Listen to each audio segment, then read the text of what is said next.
Yeah? Yeah. My number 7 is a game called Kung Fu Fight on iOS. It's also on Android, I think, and I played it on the Xbox 360 because it's an indie game there. It's by a company called Nostatic Software, who made a game called Quiet Please last year. If you listened for a while, you may remember me talking about it. It was one of my favourite games.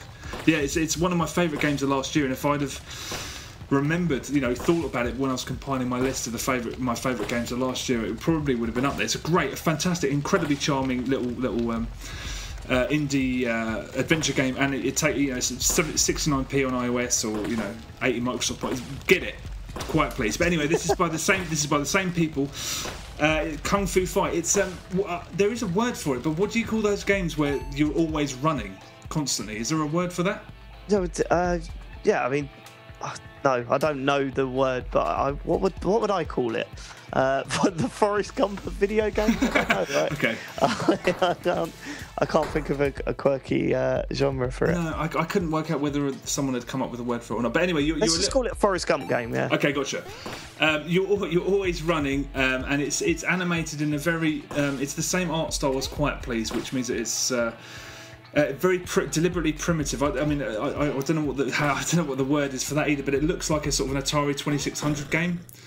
Right. Really, really primitive graphics, and you're just running along, and you can jump, you can kick. That's about it. Enemies come. There's destructible obstacles. They throw things at you. There's incredibly brutal checkpoint systems. So it's one of those games where it's so easy to fuck up, and it's all about having the most perfect reflexes that you can have. Yeah. And part of it, it's not always the same. It changes constantly. So a guy can throw a shuriken at you, you can duck and then immediately jump, and the next time if you die, you die a lot. But it's a very good example of one of those games. I've played a lot of them, and actually there's a lot of them on iOS. But they're pretty fucking ho-hum. This is a very, very, very good one. And the subtlety that sort of enemies moves are telegraphed. It's really rewarding. It's a game that's been done a million times. But I love this version of it. I thought it was fucking great. I've never been grabbed by any of those games. The sort of the Forrest Gump games. It's the only thing that stopped me from getting Jungle Run. What is the Rayman Games? Jungle Run, is it? Rayman Jungle Run, that's right. Yeah. Yeah. It's the only thing that stopped me getting from that. And like everyone tells me how brilliant that is, and how it's one of the best iOS games ever. But because it's a Forrest Gump game, I've never really taken the plunge. I don't know why. Yeah, I mean, this definitely won't float your boat then because of how, it's so, the graphics are so deliberately simplistic.